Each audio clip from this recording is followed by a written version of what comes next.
ધાર્મિક શાસ્ત્રોમાં આપેલી પૌરાણિક વાતો અને માહિતી લોકો સુધી પહોંચાડવાનો મુખ્ય હેતુ છે. મુખ્ય આકર્ષણો આ વર્ષે હોળીના પર્વ નિમિત્તે અષ્ટવિનાયક થીમ રાખવામાં આવી છે. કાર્યક્રમમાં ગણપતિના 8 સ્વરૂપો વિશેની વિગતવાર માહિતી આપતા કટઆઉટ અને મૂર્તિઓ મૂકવામાં આવ્યા છે. હોળી અસત્ય પર સત્યના વિજયનું પર્વ છે. ભક્ત પ્રહલાદની વાર્તામાંથી પ્રેરણા લઈને આજના સમયમાં પણ જીવનમાં પ્રગતિ કરી શકાય છે. સુરતની જનતાને અપીલ છે. સુરતીઓ હંમેશા ઉત્સાહથી તહેવારો ઉજવે છે.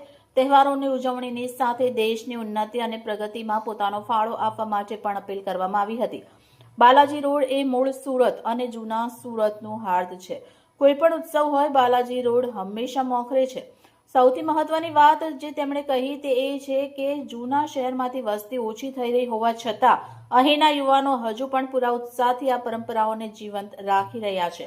રાત્રે 12 વાગ્યા પછી અહીં હોળી પ્રગટાવવામાં આવશે અને તેજ અગ્નિથી અન્ય જગ્યાએ પણ હોળી પ્રગટાવવાની વર્ષો જૂની પરંપરા આજે પણ જાળવી રાખવામાં આવી છે. વિડીયોમાં દેખાય છે તેમ અલગ અલગ ઉંમરના લોકો સાથે મળીને આ તહેવાર ઉજવી રહ્યા છે. તેમણે સુરતના તમામ નાગરિકોને હોળી અને ધૂળેટીની પૂર્વ સંધ્યાએ અભિનંદન પાઠવ્યા છે. આ માત્ર એક ધાર્મિક વિધિ વિશે નથી, પણ સુરતની સાંસ્કૃતિક વિરાસત અને નવી પેઢી દ્વારા તેને આગળ ધપાવવાના પ્રયાસો વિશેની એક સુંદર ઝલક છે. રિપોર્ટર ચેતન તરી, બુલેટ 26 ગુજરાત ન્યૂઝ, સુરત. શું પ્રોગ્રામ છે આજે? હોળિકા દહનનો કાર્યક્રમ છે. બાલાજી રોડ જે સુરતનું હર્દ કહેવાય, મૂળ સુરત અને જૂના સુરતનું હર્દ, અને ગમે તે ઉત્સવ ઉજવવાના હોય તો બાલાજી રોડ તો એમાં પ્રથમ સ્થાને હોય જ.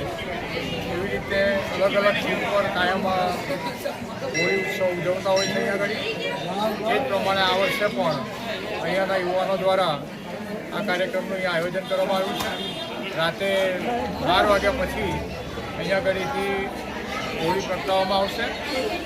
અહીંયાથી એ અગ્નિ લઈને આગળ બીજી પણ આયોજન છે. આ અગ્નિથી પેલી હોળીને પણ પ્રગટાવવામાં આવશે.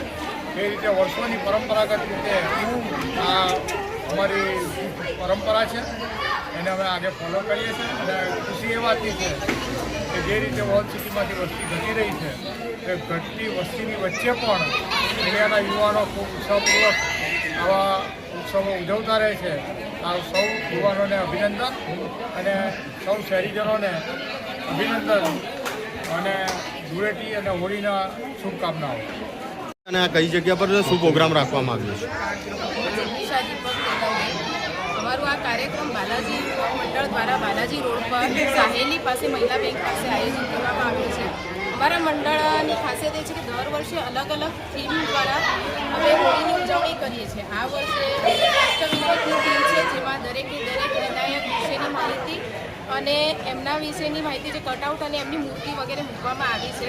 અમારો યુવક મંડળ, બાલાજી યુવક મંડળ દરેક કાર્યમાં ખૂબ જ સક્રિય હોય છે અને અમારી મહિલા મંડળ પૂરેપૂરો સપોર્ટ એના માટે આપે છે. હોળી માત્ર પર્વ છે, એ અસત્ય પર સત્યની વિજયનો તહેવાર છે.